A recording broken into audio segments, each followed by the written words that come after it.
3월 12일 목요일 새벽 기도에 함께하는 우리 성도님들 모두 주님의 이름으로 환영합니다. 이 시간 예배 가운데 하나님의 큰 은혜가 있기를 원합니다. 함께 찬송가 540장 찬양하도록 하겠습니다.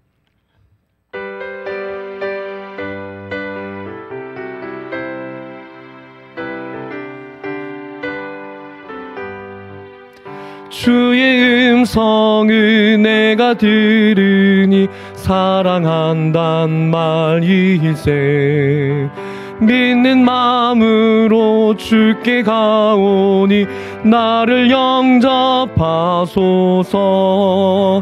내가 매일 십자가 앞에 더 가까이 가오니 구세주의 흘린 보배 피로써 나를 정케 하소서. 주여 넓으신 은혜 베푸사 나를 받아주시고 나의 품은 뜻 주의 뜻같이 되게 하여 주소서. 내가 매일 십자가 앞에 더 가까이 가오니 구세주의 흘린 보배 피로써 나를 정케 하소서. 주의 보좌로 나아갈 때에 어찌하니 기쁠까. 주의 얼굴을 항상 배우니 더욱 친근합니다. 내가 매일 십자가 앞에 더 가까이 가오니 구세주의 흘린 보배 피로써 나를 정케 하소서. 우리 구주의 넓은 사랑을 증량할 자 없으며 주가 주시는 참된 기쁨도 헤아릴 수 없도다. 내가 매일 십자가 앞에 더 가까이 가오니 구세주의 흘린 보배 피로써 나를 정케 하소서.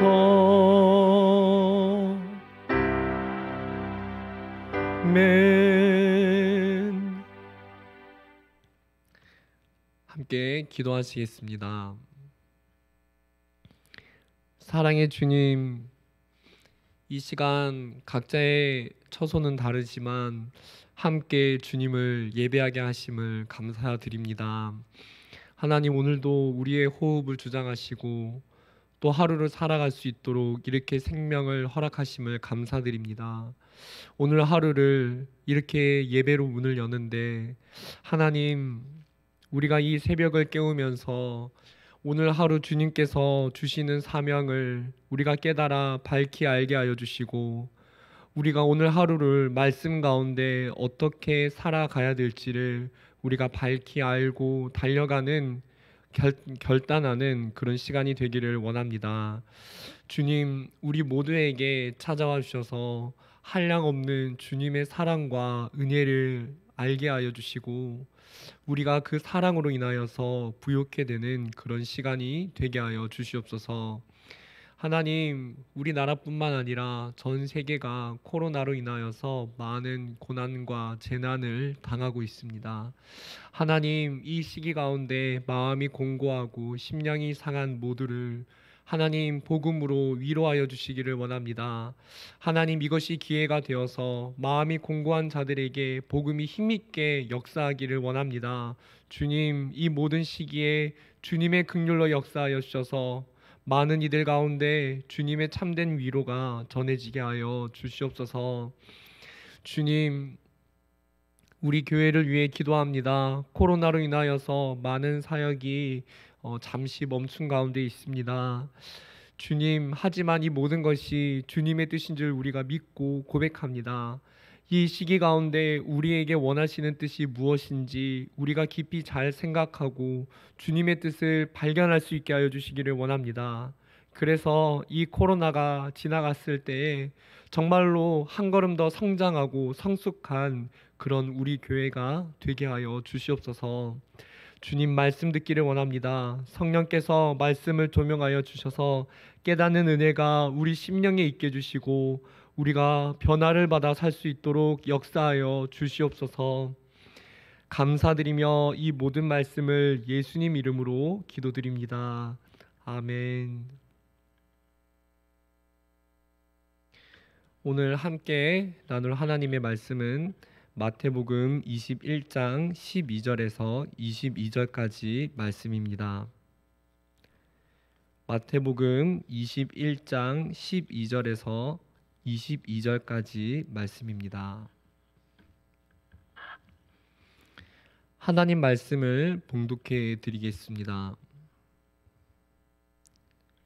예수께서 성전에 들어가사 성전 안에서 매매하는 모든 사람들을 내쫓으시며 돈 바꾸는 사람들의 상과 비둘기 파는 사람들의 의자를 둘러 엎으시고 그들에게 이르시되 기록된 바 내 집은 기도하는 집이라 일컬음을 받으리라 하였거늘 너희는 강도의 소굴을 만드는도다 하시니라. 맹인과 저는 자들이 성전에서 예수께 나아오매 고쳐주시니 대제사장들과 서기관들이 예수께서 하시는 이상한 일과 또 성전에서 소리 질러 호산나 다윗의 자손이여 하는 어린이들을 보고 노하여 예수께 말하되 그들이 하는 말을 듣느냐. 예수께서 이르시되 그렇다. 어린 아기와 젖먹이들의 입에서 나오는 찬미를 온전하게 하셨나이다 함을 너희가 읽어본 일이 없느냐 하시고 그들을 떠나 성 밖으로 베다니에 가서 거기서 유하시니라. 이른 아침에 성으로 들어오실 때에 시장하신지라. 길가에서 한 무화과 나무를 보시고 그리로 가사 잎사귀밖에 아무것도 찾지 못하시고 나무에게 이르시되 이제부터 영원토록 내가 열매를 맺지 못하리라 하시니 무화과 나무가 곧 마른지라. 제자들이 보고 이상히 여겨 이르되 무화과 나무가 어찌하여 곧 말랐나이까. 예수께서 대답하여 이르시되 내가 진실로 너희에게 이르노니 만일 너희가 믿음이 있고 의심하지 아니하면 이 무화과 나무에게 된 이런 일만 할 뿐 아니라 이 산더러 들려 바다에 던져지라 하여도 될 것이요 너희가 기도할 때에 무엇이든지 믿고 구하는 것은 다 받으리라 하시니라. 아멘. 오늘 말씀은 크게 예수님께서 성전의 장사꾼들을 쫓아내시는 사건, 그리고 예수님께서 무화과 나무를 마르게 하시는 사건 두 가지가 나옵니다. 먼저 성전에서 있었던 사건을 함께 살펴보면서 영적 교훈을 이 시간 얻고자 합니다. 먼저 한번 13절 말씀을 같이 한번 읽어보도록 하겠습니다. 13절. 그들에게 이르시되 기록된 바 내 집은 기도하는 집이라 일컬음을 받으리라 하였거늘 너희는 강도의 소굴로 만드는도다 하시니라. 이 말씀은 예수님께서 성전 안에서 장사하는 자들을 내쫓으시며 하신 말씀입니다. 예수님은 13절에서 우리가 방금 읽은 이 13절에서 내 집은 기도하는 집, 내 집은 기도하는 집이라고 말씀하십니다. 예수님께서 그렇게 말씀하신 이유는 장사꾼들이 장사를 한 곳이 이방인들이 기도하는 장소였기 때문입니다. 헬라어로 성전을 표시할 때 나오스라는 단어를 사용하고요, 히에론이라는 두 가지 단어를 사용합니다. 헬라어로 나오스를 사용할 때는 성전의 중심부인 지성소를 가리킬 때 나오스라고 말을 합니다. 그런데 오늘 말씀에 나오는 단어는 나오스가 아니라 히에론이라는 단어를 사용했는데, 히에론은 통상적으로 이방인이 기도하는 장소 혹은 회막 봉사자들이 봉사하는 뜰을 가리킵니다.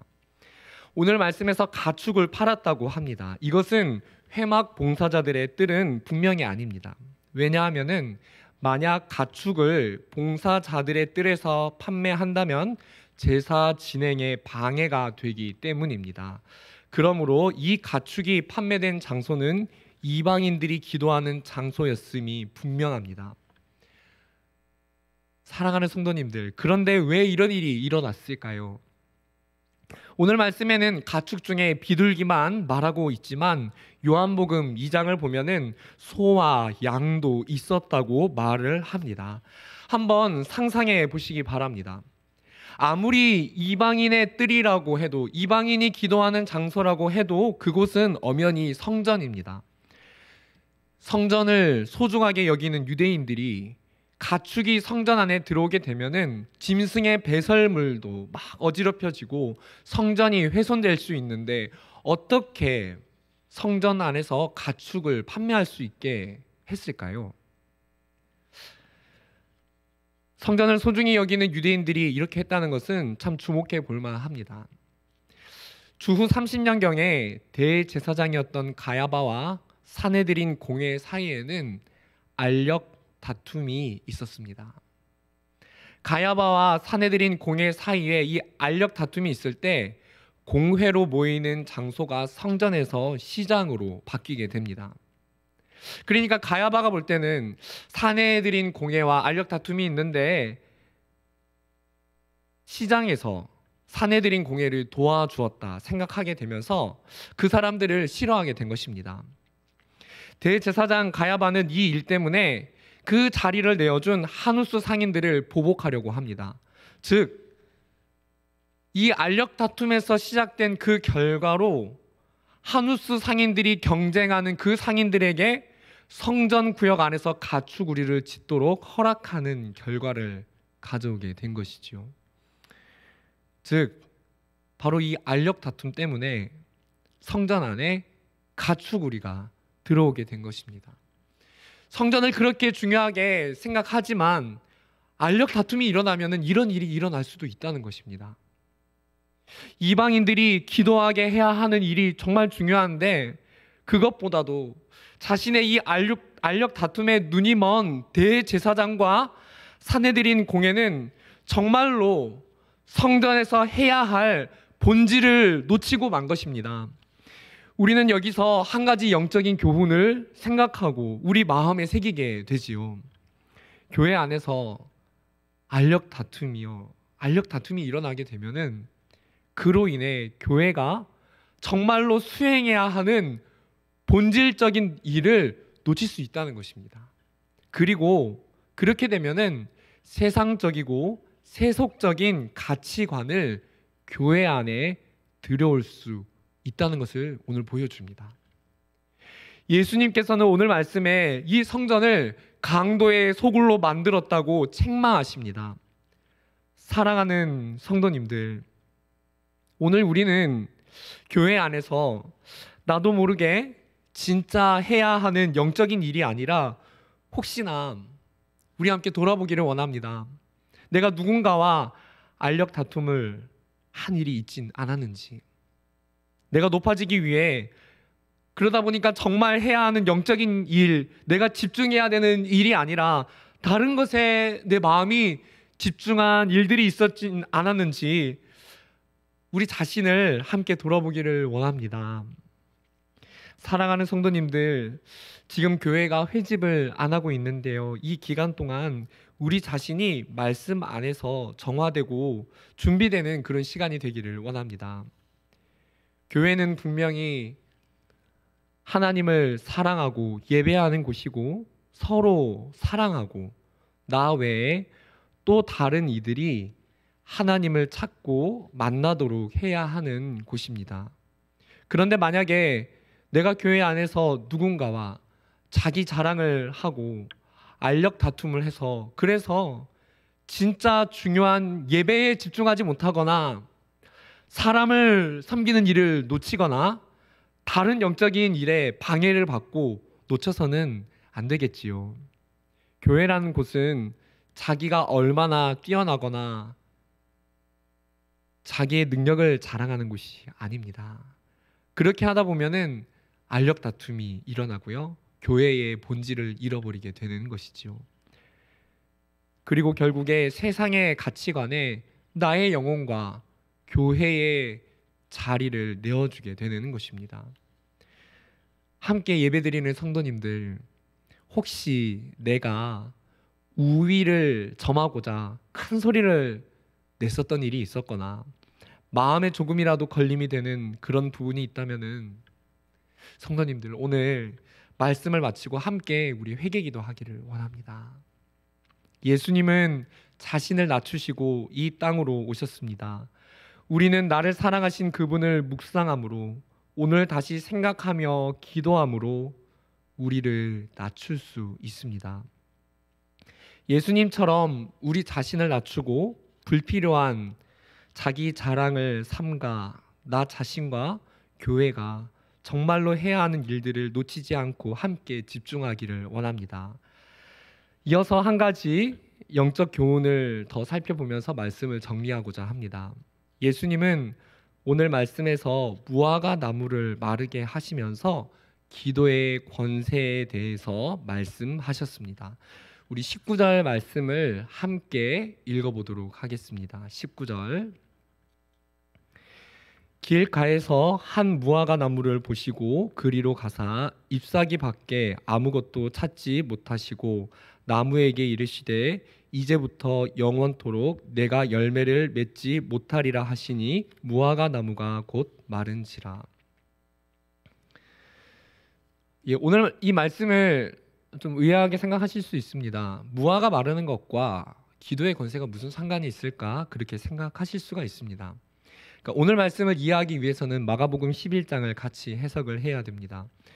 마가복음 11장에서 열매가 없는 이유에 대해서 이는 무화과의 때가 아님이라 라고 설명을 해줍니다. 그렇다면은 예수님께서는 무화과 때가 아닌데 왜 열매를 찾으신 것일까요? 그 이유는 무화과 열매 시기와 관련이 있습니다. 당시에 무화과는 열매가 두 번의 시기에 걸쳐 열립니다. 먼저 나오는 열매는 3월 말에 얻을 수 있는 이른 무화과라고 말합니다. 두 번째 열매는 8월에서 10월 사이에 무르익는 늦은 무화과입니다. 두 번째 맺히는 무화과가 주요 수확물로 수확하는 그런 무화과입니다. 즉 예수님께서 이 사건에 있으셨을 때 무화과의 때가 아니라고 마가복음에서 말씀하신 이유는 수확 시기가 아니라는 뜻입니다. 왜 그러냐면은 그 시기는 6월절에 가까운 시기인데 포로기 이후에 사용한 달력 표기가 3월이었고 3월은 이른 무화과를 얻는 시기였기 때문입니다. 그래서 예수님이 이 나무에 다가갔을 때 마가복음에서 무화과의 때가 아니라고 말한 것은 처음 수확 시기이긴 하지만 그래도 이른 무화과가 있는지 그것을 따로 가신 것이었습니다. 그런데 이른 무화과는커녕 잎사귀만 무성했던 것이지요. 예수님은 이른 무화과 열매가 없는 이 나무를 말리시고 제자들에게 기도의 권세를 가르치셨습니다. 열매를 주지 못하고 잎사귀만 무성한 무화과 나무가 기도의 권세와 무슨 상관이 있을까요? 그것은 이 사건이 종말에 다가올 구원과 관련된 심판을 상징적으로 보여주기 때문입니다. 무화과 나무는 분명 그럴듯하게 잎이 무성하였지만 열매가 없는 나무였습니다. 종말의 때가 가까울수록 심판당할 일들이 가까울수록 그런 일도 있다는 것이죠. 즉 멀리서 볼 때는, 겉으로 볼 때는 잎이 무성하여 신앙생활을 잘 하는 것 같지만, 아니면 세상 사람들을 볼 때 세상에서 문제가 없는 것 같아 보이는 그런 사람들을 보면서 실제 가까이 가보면 그 안에 열매가 없고 생명이 없는 것입니다. 즉 영생이 없는 것이죠. 구원받은 사람의 흔적이 없는 것입니다. 즉 그것은 구원을 받지 못한 것입니다. 무화과 나무처럼 곧 말라서 심판을 받게 될 것이죠. 사랑하는 성도님들, 예수님께서는 우리에게 이 같은 저주의 권세, 기도의 권세가 있다고 하십니다.